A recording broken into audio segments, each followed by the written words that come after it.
한나라의 왕이었던 어린 소년이 그 찬란한 왕관을 빼앗긴 뒤 과연 어떤 삶을 살았을까요?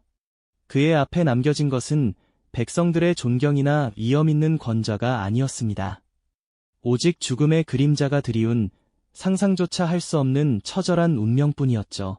조선 역사상 가장 비극적인 왕으로 기억되는 단종의 이야기가 지금 여러분의 마음을 흔들 준비를 마쳤습니다.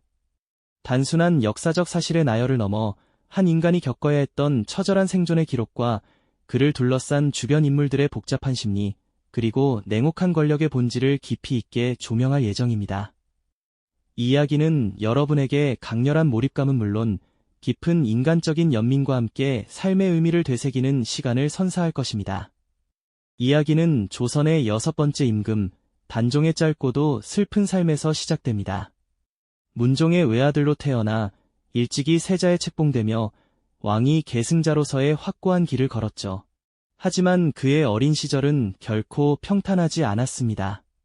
늘 병약했던 아버지 문종의 건강은 불안정한 왕실의 그림자를 드리웠고, 어린 세자는 그 그림자 속에서 늘 불안정한 궁궐의 한가운데 서 있었습니다.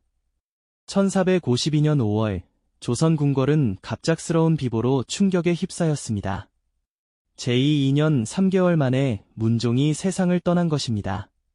문종은 평소 몸이 약했지만 이토록 빨리 세상을 뜰 줄은 아무도 예상하지 못했습니다. 더 큰 문제는 왕위를 물려받을 세자의 나이였습니다. 홍이, 훗날 단종으로 불리게 될 어린 왕세자는 고작 12살에 불과했습니다. 아직 한자도 제대로 읽지 못하는 나이, 정치의 복잡함을 이해하기에는 너무나 어린 나이였습니다. 문종은 임종 직전 자신의 동생들과 원로, 대신들을 불러 모았습니다. 병상에 누운 채 힘겹게 입을 연 문종의 목소리는 떨리고 있었습니다. 내 아들이 너무 어리다. 부디 잘 보필해달라. 문종의 눈에는 눈물이 가득했습니다. 아버지로서의 애끓는 마음, 왕으로서의 책임감, 그리고 어쩔 수 없는 불안감이 교차했습니다. 그는 특히 김종서, 황보인과 같은 원로 대신들에게 간곡히 부탁했습니다. 세자를 잘 부탁한다. 그리고 수양, 문종은 자신의 동생 수양대군을 바라봤습니다. 내 조카를 잘 도와주거라. 수양대군은 깊이 고개를 숙였습니다. 그의 표정은 엄숙했지만 그 눈빛 깊은 곳에서 무엇인가 번뜩이는 것을 느낀 사람이 있었을까요? 20살도 채 되지 못해 세상을 떠난 문종의 뒤를 이어 불과 12살의 어린 나이에 왕위에 오르게 된 단종. 1452년 5월 18일 경복궁 근정전에서 즉위식이 거행되었습니다. 화려한 골룡포를 입은 어린 왕은 높은 옥좌에 앉았지만 그 모습은 어딘가 어색하고 위태로워 보였습니다. 큰 용포 속에서 작은 몸이 더욱 왜소해 보였고 무거운 면류관은 어린 목을 짓누르는 듯했습니다. 어린 왕에게 드리워진 궁궐의 화려함은 오히려 차가운 불안감으로 가득 차 있었습니다. 그의 눈에 비친 세상은 결코 녹록지 않았고 머지않아 닥쳐올 비극의 서막을 알리는 듯했죠. 대신들은 일제히 절을 올렸지만 그들의 마음속에는 각자 다른 생각들이 자리하고 있었습니다. 김종서와 황보인은 걱정스러운 눈빛으로 어린 왕을 바라봤습니다. 이들은 문종의 유언대로 어린 왕을 보필하기로 결심했지만 조정의 분위기가 심상치 않다는 것을 느끼고 있었습니다. 반면 수양대군은 조용히 어린 조카를 바라보고 있었습니다. 그의 얼굴에는 미묘한 미소가 번졌다 사라졌습니다. 수양대군, 본명 이유는 세종대왕의 둘째 아들이었습니다.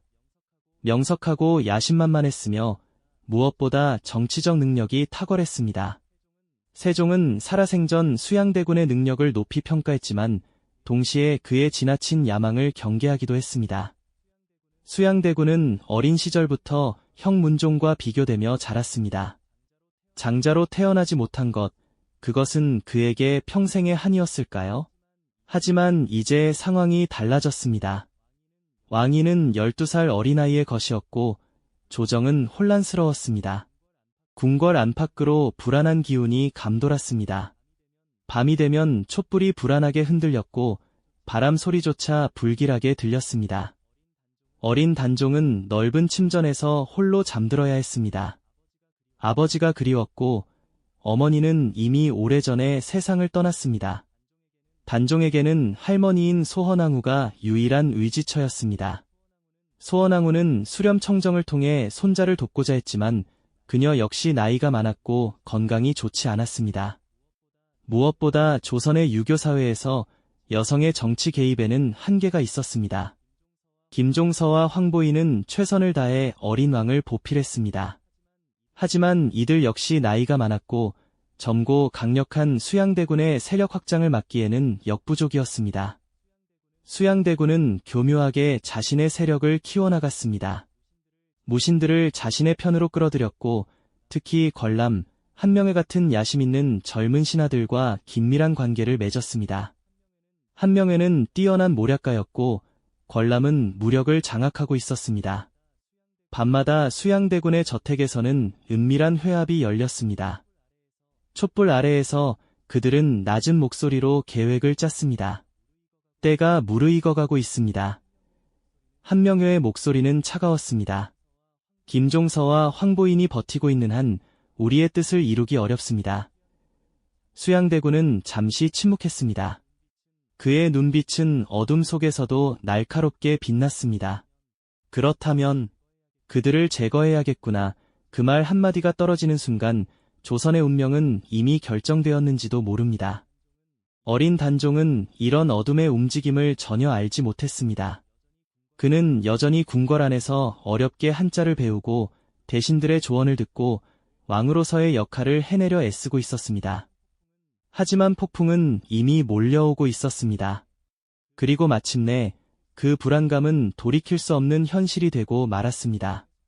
바로 단종의 숙부였던 수양대군, 훗날 조선의 7번째 임금인 세조가 되는 인물의 움직임 때문이었죠. 그는 왕권을 향한 주체할 수 없는 야심을 숨기지 않았고 결국 1453년 10월 10일 계유정난이라는 피비린내 나는 정변을 일으킵니다. 운명의 그날이 밝았습니다. 새벽 어둠이 채 가시기 전 궁궐 곳곳에서 이상한 움직임이 포착되었습니다. 무장한 군사들이 조용히 움직이기 시작했고 수양대군의 신복들은 각자 정해진 위치로 이동했습니다. 김종서는 그날 아침 일찍 진무를 보기 위해 자택에서 출발할 준비를 하고 있었습니다. 70이 넘은 노신이었지만 여전히 정정했고 나라에 대한 책임감으로 가득했습니다. 갑자기 대문이 요란하게 두드려졌습니다. 김종서 영감, 대군마마께서 급히 부르십니다. 문을 열자 무장한 무사들이 들이닥쳤습니다. 김종서는 순간 모든 것을 깨달았습니다. 하지만 이미 늦었습니다. 철퇴가 내려쳤고 조선의 원로 대신은 그렇게 비참하게 죽임을 당했습니다. 그의 마지막 눈빛에는 어린 왕에 대한 걱정과 배신감이 교차했습니다. 같은 시각 궁궐 곳곳에서 비명소리가 울려 퍼졌습니다. 단종을 충심으로 보필하던 김종서와 황보인 같은 충신들이 무참히 살해당하고 궁궐은 순식간에 피바람이 부는 아수라장이 되고 말았습니다. 황보인, 조극관, 이양 등 단종을 보필하던 대신들이 차례로 처형되었습니다. 칼날은 번쩍였고 피는 궁궐 바닥을 적셨습니다. 침전에서 잠에서 깬 단종은 바깥의 소란에 놀라 일어났습니다. 무슨 일이냐? 저 소리는 무엇이냐? 내관들은 떨리는 목소리로 대답할 수 없었습니다. 그들도 무슨 일이 벌어지고 있는지 정확히 알지 못했지만 매우 불길한 일이 일어나고 있다는 것만은 확실했습니다. 얼마 지나지 않아 수양대군이 무장한 군사들을 이끌고 어전에 나타났습니다. 그의 옷에는 핏자국이 묻어 있었습니다. 전하, 역적들을 소탕했습니다. 수양대군의 목소리는 침착했지만 그 안에는 냉혹함이 배어 있었습니다. 역적? 누가 역적이란 말이냐? 12살 소년의 목소리는 떨리고 있었습니다. 김종서와 황보인 무리가 역모를 꾀하였습니다. 신이 이를 미리 알고 처단하였습니다. 그것은 거짓말이었습니다. 하지만 이미 모든 증인은 죽었고 살아남은 자들은 수양대군의 편이었습니다. 어린 단종은 숙부의 위압적인 그림자 아래 속수무책으로 놓일 수밖에 없었죠.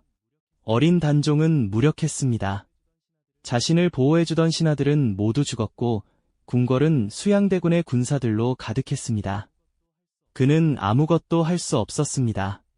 김종서 대감이 역적이라니. 단종의 눈에는 눈물이 고였지만 감히 흘리지 못했습니다. 왕으로서의 체면, 아니 살아남기 위해서라도 눈물을 보여서는 안 되었습니다. 계유정난, 역사는 이 사건을 그렇게 기록했습니다.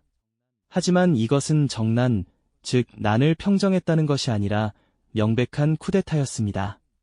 수양대군은 이후 빠르게 권력을 장악했습니다. 자신의 신복들을 요직에 앉혔고 반대파들을 철저히 제거했습니다. 조정은 이제 수양대군의 것이었습니다. 단종은 명목상의 왕이었을 뿐 실질적인 권력은 하나도 없었습니다. 모든 정사는 수양대군이 결정했고 단종은 그저 승인하는 역할만 할 뿐이었습니다. 그에게 왕의 자리는 더 이상 안전한 곳이 아니었습니다. 할머니 소원왕후는 손자를 보호하려 했지만 역부족이었습니다. 그녀는 슬픔과 분노로 병이 깊어졌고 결국 계유정난 이듬해에 세상을 떠났습니다. 단종의 마지막 보루마저 사라진 것입니다. 2년이 흘렀습니다. 1455년 윤 6월 수양대군은 마침내 마지막 수순을 밟기로 결심했습니다. 신하들을 모아놓고 선언했습니다. 왕께서 어리시니 나라가 제대로 다스려지지 않고 있다. 내가 왕위를 이어받는 것이 백성을 위한 길이다. 신하들은 형식적으로 반대했지만 이미 모든 것은 정해져 있었습니다. 수양대군의 군사들이 곳곳을 장악하고 있었고 반대하는 자는 즉시 제거되었습니다. 마침내 어전회의가 열렸습니다. 수양대군의 신복들이 일제히 단종에게 선의를 요구했습니다. 얼마 지나지 않아 왕위에서 쫓겨나는 폐위교지가 비수처럼 날아들었습니다. 전하, 나라를 위해 대군마마께 왕위를 물려주소서. 단종은 옥좌에 앉아 그들을 내려다봤습니다. 14살 소년의 눈에는 이미 모든 희망이 사라진 듯했습니다. 그 순간의 충격은 어린 단종에게 얼마나 큰 고통이었을까요? 과인이 왕위를 내놓아야 하는가? 그것이 나라를 위한 길입니다. 전하, 단종은 길게 침묵했습니다. 거부할 수도 있었을까요? 아니, 거부한다면 무슨 일이 벌어질까요? 아마도 자신도 김종서처럼 비참한 죽음을 맞이할지도 모릅니다. 알았다. 단종의 목소리는 작고 떨렸습니다. 과인은 왕위를 숙부께 물려드리겠다. 그 순간 조선 역사상 가장 비극적인 왕위 찬탈이 완성되었습니다. 화려했던 왕관은 벗겨지고 그는 노산군이라는 이름으로 강등되는 비참한 운명을 맞이합니다. 옥좌에서 내려오는 단종의 뒷모습은 너무나 쓸쓸했습니다. 골룡포를 벗으며 흘린 눈물을 역사는 기록하지 않았습니다. 왕의 자리에서 한순간에 밀려난 노산군 단종에게 남겨진 것은 낯선 유백일 뿐이었습니다. 왕위를 빼앗긴 단종은 이제 노산군으로 강등되었습니다. 왕에서 군으로 한순간에 신분이 격하된 것입니다. 수양대군, 아니 이제는 세조가 된 그는 처음에는 조카를 궁궐에 머물게 했습니다. 하지만 그것은 오래가지 못했습니다. 폐위된 왕의 존재 자체가 위협이었기 때문입니다. 궁궐에 웅장하고 화려했던 삶은 이제 아련한 과거의 이야기가 되었죠. 1457년 6월 노산군으로 강등된 단종은 영월로 유배를 떠나라는 명을 받았습니다. 더 이상 왕도 아니고 심지어 왕족의 대우도 받지 못하는 신세가 되었습니다. 유배를 떠나는 날 궁궐문 앞에는 아무도 없었습니다. 한때 왕이었던 그를 배웅하는 신하도 백성도 없었습니다. 모두가 세조를 두려워했고 폐위된 왕과 연관되는 것 자체를 꺼렸습니다. 모든 것을 잃은 채 초라한 행색으로 궁궐을 떠나야만 했던 그의 모습은 지켜보는 백성들의 마음을 찢어지게 했습니다. 초라한 행색의 단종은 말에 올랐습니다. 화려했던 골룡포 대신 천한 옷을 입었고 면류관 대신 갓을 썼습니다. 그들은 어린 왕의 비극적인 운명에 깊은 연민과 안타까움을 느꼈을 겁니다. 단종의 발길이 닿은 곳은 바로 강원도 깊은 산골 영월이었습니다. 한양을 떠나 영월로 가는 길은 멀고 험했습니다. 산을 넘고 강을 건너며 단종은 자신의 운명을 되새겼을 것입니다. 내가 무엇을 잘못했는가? 어린 나이에 왕위에 오른 것이 잘못인가? 아버지가 일찍 돌아가신 것이 잘못인가? 험준한 산세에 둘러싸여 외부와 단절된 고립된 땅이었죠.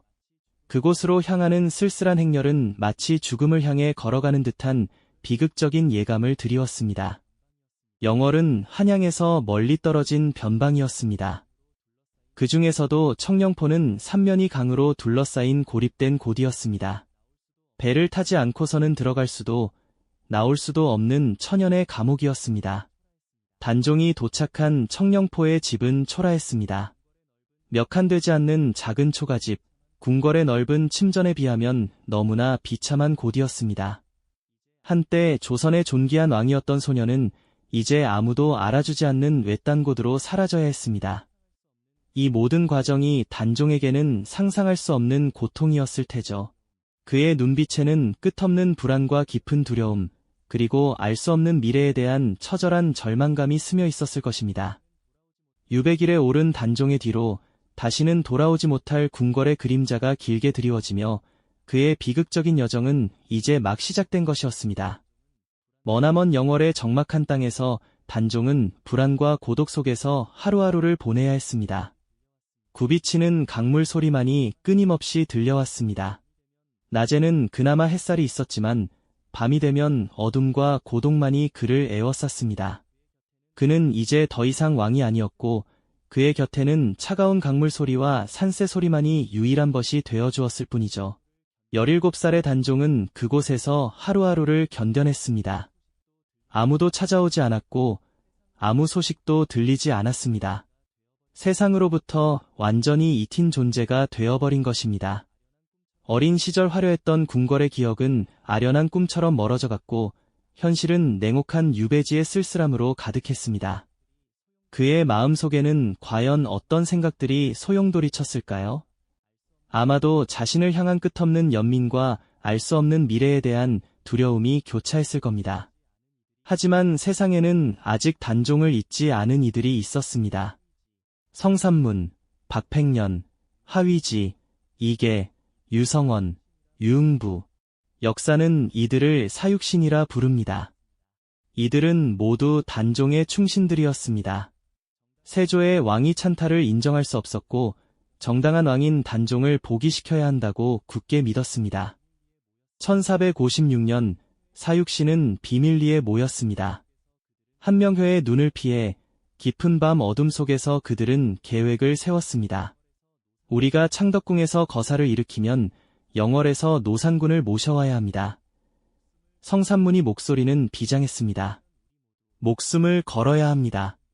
실패하면 우리 모두, 그리고 우리 가족 모두가 죽을 것입니다. 알고 있습니다. 하지만 이것은 신하로서의 도리입니다. 박팽년이 대답했습니다. 그들은 세조를 제거하고 단종을 복위시킬 계획을 치밀하게 세웠습니다. 하지만 세상에 비밀은 없는 법, 계획은 발각되고 말았습니다. 한명회의 밀정이 그들의 움직임을 포착했고 거사 직전에 모두 체포되었습니다. 그러던 어느 날 단종에게는 더욱 잔인하고 충격적인 소식이 전해집니다. 바로 자신을 다시 왕위에 복위시키려 했던 충신들, 즉 성삼문, 박팽년 등 이른바 사육신의 거사가 발각되어 실패로 돌아갔다는 소식이었죠. 혹독한 고문이 시작되었습니다. 뼈가 부러지고 살이 찢어지는 고통 속에서도 사육신은 끝까지 절개를 지켰습니다. 내 놈들이 영모를 꾀한 이유가 무엇이냐? 영모가 아니라 정당한 왕을 복위시키려 한 것입니다. 성삼문은 고문 속에서도 당당히 외쳤습니다. 단종 전하는 정당한 왕이십니다. 왕위를 빼앗은 자가 역적입니다. 그 말에 세조는 분노했습니다. 하지만 동시에 두려웠습니다. 아직도 단종을 정당한 왕으로 여기는 이들이 이렇게 많다면 자신의 왕위는 영원히 불안할 것이기 때문입니다. 이 소식은 유배지에서의 단종에게 한 줄기 희망마저 산산이 부숴버리는 청천벽력과도 같았습니다. 충신들이 세조의 혹독한 고문 속에서도 굴하지 않고 단종의 보기를 외치다 비참하게 죽어갔다는 이야기는 그의 가슴을 찢어지게 했을 겁니다. 결국 사육신은 모두 처형되었습니다. 그들의 가족들도 연좌제로 죽임을 당하거나 노비가 되었습니다. 처형장에서도 그들은 단종을 향해 절을 올렸습니다. 전하, 신들이 무능하여 전하를 지키지 못했습니다. 죄송합니다. 그들의 마지막 말은 눈물겨웠습니다. 그들의 충정이 자신에게 오히려 더 큰 비극의 그림자를 드리울 줄은 꿈에도 몰랐을 테죠. 영월의 단종에게도 이 소식이 전해졌습니다. 자신을 위해 목숨을 바친 신하들의 이야기를 들으며 단종은 통곡했습니다. 경들아, 경들은 왜 과인 때문에. 하지만 그의 눈물과 통곡은 아무도 듣지 못했습니다. 청령포의 강물 소리만이 그의 슬픔을 함께했을 뿐입니다. 이 사건은 단순히 몇몇 충신들의 죽음으로 끝나지 않았습니다. 사육신의 거사가 실패로 돌아가면서 세조는 단종의 존재 자체가 자신에게 더 이상 용납될 수 없는 위협이라는 판단을 굳히게 됩니다. 사육신 사건은 단종에게 치명적이었습니다. 이제 세조는 단종의 존재 자체를 용납할 수 없게 되었습니다. 살아있는 한 단종은 끊임없이 반란의 명분이 될 것이기 때문입니다. 폐위된 왕자를 넘어 역모의 주동자로 낙인 찍힌 단종에게는 이제 더 이상 피할 곳이 없었습니다. 세조의 분노는 극에 달했고 결국 단종에게 자진이라는 가혹한 명령이 내려지죠. 단종의 운명은 이미 결정되었습니다. 이는 어린 왕에게 내려진 마지막이자 가장 잔인한 선택이었습니다. 1457년 10월, 세조는 마침내 최후의 결단을 내렸습니다. 노산군을 서인으로 강등하고 사사하라 사사, 왕명으로 죽음을 내리는 것입니다. 한때 왕이었던 조카를 이제는 완전히 제거하기로 한 것입니다. 어두운 방 안 홀로 앉아 죽음을 기다리는 단종의 모습은 과연 어떠했을까요? 금부도사들이 영월로 향했습니다. 그들의 손에는 사약이 들려 있었습니다. 청령포의 단종은 그들이 오는 것을 보았습니다. 배가 강을 건너오는 모습을 그는 멍하니 바라봤습니다.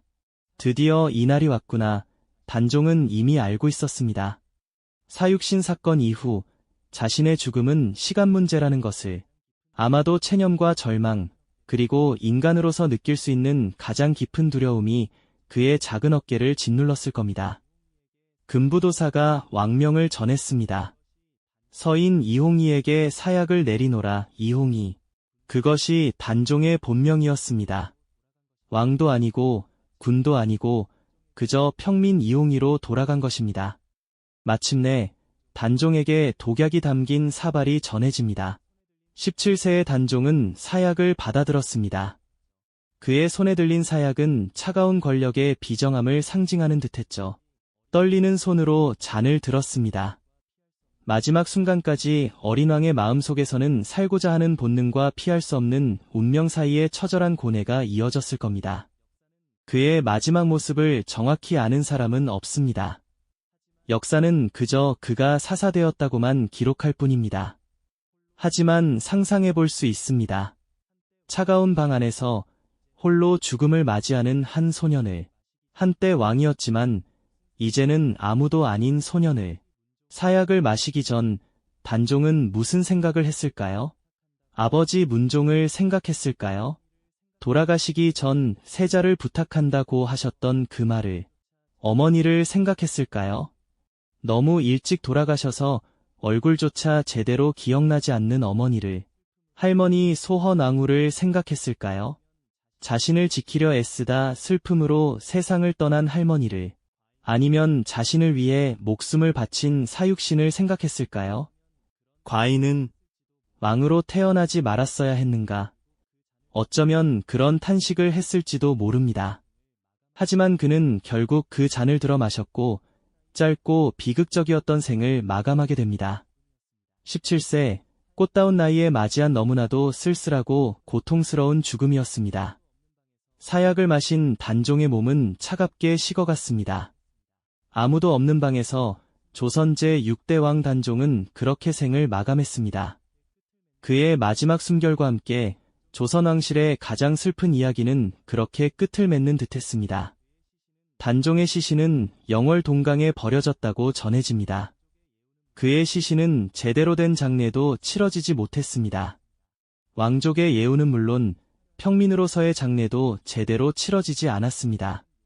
누구도 감히 수습하려 하지 못했던 비극적인 상황 속에서 어뭉도라는 용기 있는 한민초가 나섰습니다. 영월의 한 주민이 몰래 시신을 거두어 묻었다고 전해집니다. 그는 세조의 보복이 두려워 모두가 외면하던 단종의 시신을 남몰래 수습하여 장례를 치러주었죠. 어뭉도는 세조의 엄명에도 불구하고 한밤중에 몰래 동강으로 가서 단종의 시신을 찾아냈습니다. 그리고는 자신의 집 뒤편 야산에 정성스럽게 매장했죠. 이는 단순히 시신을 거두는 행위를 넘어 권력의 폭력에 저항하고 인간으로서 마땅히 지켜야 할 마지막 존엄을 지켜주려 했던 숭고한 용기였을 겁니다. 이는 권력의 냉혹함 속에서도 피어난 인간적인 연민과 존엄성의 가치를 보여주는 감동적인 일화로 남아있습니다.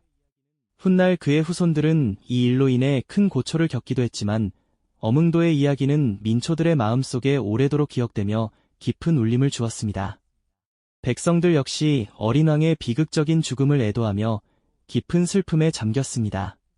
그들은 감히 드러내지 못했지만 마음속으로 단종의 넋을 기리며 통곡했을 겁니다. 세조는 조카를 죽인 후에도 평생 악몽에 시달렸다고 합니다. 밤마다 단종의 원혼이 나타나 괴롭혔다는 이야기가 전해집니다. 세조는 불교에 의지하며 죄를 씻으려 했지만 마음의 평화를 얻지 못했습니다. 역사는 세조를 강력한 왕권을 확립한 왕으로 평가하기도 합니다. 실제로 그는 뛰어난 정치력으로 나라를 안정시켰고 많은 업적을 남겼습니다. 하지만 동시에 그는 조카를 죽인 찬탈자로도 기록되었습니다. 아무리 많은 업적을 쌓아도 왕위 찬탈과 단종 살해의 그림자는 지워지지 않았습니다. 단종의 비극은 단순한 왕위 다툼을 넘어 절대 권력의 잔혹성과 그 앞에서 무기력할 수밖에 없었던 한 개인의 처절한 운명을 여실히 보여줍니다. 단종의 죽음은 단순한 한 왕의 비극으로 끝나지 않았습니다. 그의 이야기는 조선의 역사에 지워지지 않는 상흔을 남겼고 후대에도 끊임없이 회자되며 권력의 속성과 인간 존엄성에 대한 근원적인 질문을 던지게 되는 계기가 되었습니다. 동시에 그를 향한 충성과 연민이 어떻게 역사의 한 페이지를 장식했는지 상기시키며 인간 존엄성의 가치를 우리에게 되묻게 하죠. 하지만 그 잔혹한 폭풍 속에서도 단종을 향한 충성과 인간적인 연민은 빛을 잃지 않았습니다. 죽음을 무릅쓰고 보기를 꾀했던 사육신들의 숭고한 용기, 그리고 유배지 영월에서 그에게 따뜻한 마음을 전했던 어뭉도 같은 백성들의 모습은 아무리 강력한 힘으로도 꺾을 수 없는 인간 존엄성의 가치를 우리에게 일깨워주죠. 어쩌면 이러한 연대와 애도가 역사의 한 페이지를 감동적으로 장식하는 건 아닐까요? 단종을 향한 충성심이 단순한 정치적 선택을 넘어 인간으로서 마땅히 지켜야 할 도리이자 윤리적 가치였음을 보여주는 대목입니다. 시간이 흘러 1698년 숙종대에 이르러서야 단종은 복권되었습니다. 죽은 지 241년 만에 다시 왕으로 인정받은 것입니다. 단종의 무덤은 장릉이라는 이름을 받았고 정식 왕릉으로 인정받았습니다. 영월의 그 작은 무덤이 조선의 왕릉이 된 것입니다. 특히 주목할 점은 역사의 오랜 흐름 속에서 마침내 그에게 단종이라는 정당한 이름이 되돌려졌다는 사실입니다. 오랜 세월 동안 노산군이라는 폐위된 왕자의 이름으로 불리던 그가 숙종대에 이르러 비로소 왕위를 인정받고 단종이라는 묘호와 함께 종묘에 모셔졌다는 것은 단순히 한 인물의 명예 회복을 넘어선 깊은 의미를 지닙니다.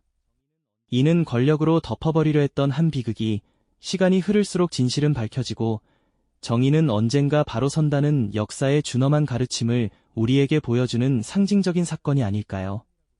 수많은 이들의 기억과 노력이 모여 비로소 제자리를 찾은 역사적 진실의 승리라고도 할 수 있겠습니다.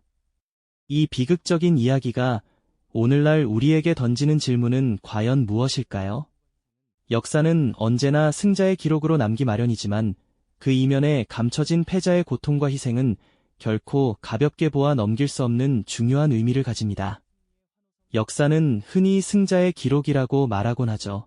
하지만 진정한 역사는 승리의 환호성 뒤편에 가려진 패자의 고통과 희생, 그리고 그 속에서 피어난 인간적인 연민과 용기를 함께 기억할 때 비로소 완성되는 것이 아닐까요? 단종의 비극은 바로 그 지점을 우리에게 선명하게 일깨워주고 있습니다. 우리는 단종의 짧고도 고통스러웠던 삶을 통해 권력의 본질과 그 한계를 되짚어보고 인간으로서 마땅히 지켜야 할 존엄성과 윤리적 가치에 대해 깊이 성찰하게 되는 것이죠. 우리는 단종의 삶을 통해 절대적인 권력의 칼날 앞에서 한 인간의 존엄성이 얼마나 쉽게 짓밟힐 수 있는지, 그리고 그 폭력에 맞서고자 했던 충정 어린 마음들이 어떻게 무참히 꺾이는지 너무나 가슴 아프게 목격했습니다. 한 왕의 비극적인 운명을 통해 시대를 초월하는 인간 본연의 가치를 다시금 생각하게 되는 겁니다. 오늘날 영월 장릉을 찾는 사람들은 조용히 눈물을 흘립니다. 고요한 능 앞에서 비극적인 운명을 살다 간 어린 왕을 추모합니다. 영월의 적막한 산자락에 고이 잠든 단종의 묘, 장릉을 찾아가 보면 어떠한가요? 그곳을 감싸는 고요한 바람과 햇살은 마치 짧은 생을 살다 간 어린 왕의 넋을 어루만지듯 깊은 울림을 전해주는 듯합니다. 영월의 고요한 산자락에 잠든 단종의 묘, 장릉은 비극적 운명을 살다 간 한 소년의 마지막 안식처이자 우리에게 역사의 엄중함을 일깨워주는 침묵의 증거로 남아있습니다.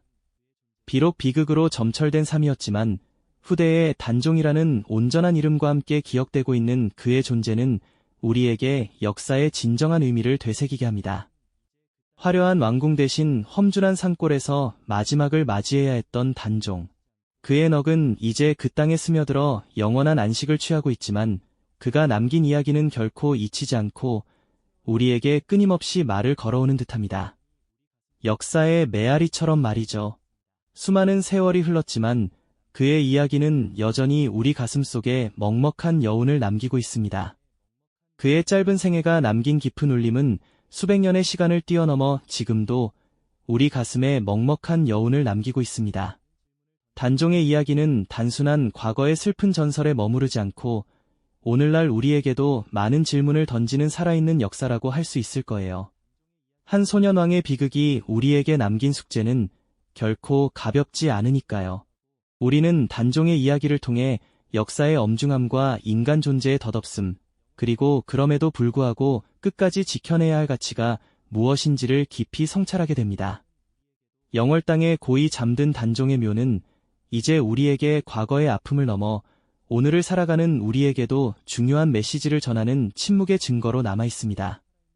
그의 이야기는 수백 년이 지난 지금도 우리의 마음을 움직이며 역사의 교훈을 되새기게 하는 살아있는 울림으로 영원히 기억될 것입니다.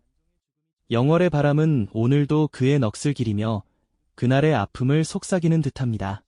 단종의 죽음이 초래한 또 다른 조선의 비극은 사실 그의 비극적인 최후 이후에도 끊임없이 이어지는 권력 다툼과 피바람 속에서 여실히 드러났습니다.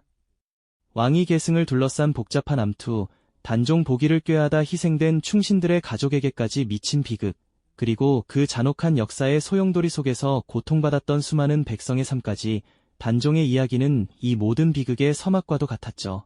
그의 죽음은 단순히 한 인물의 비극으로 끝나는 것이 아니라 조선 왕조 전체에 드리운 어두운 그림자이자 후대 왕들에게도 깊은 교훈과 경고를 남긴 사건으로 기억되어야 할 것입니다. 권력의 무서운 속성을 다시금 일깨우는 것처럼 말이죠. 이 영상이 도움이 되셨다면 좋아요와 구독 부탁드립니다. 여러분의 응원이 제게 큰 힘이 됩니다. 다음 영상에서도 더 유용한 정보를 공유하겠습니다.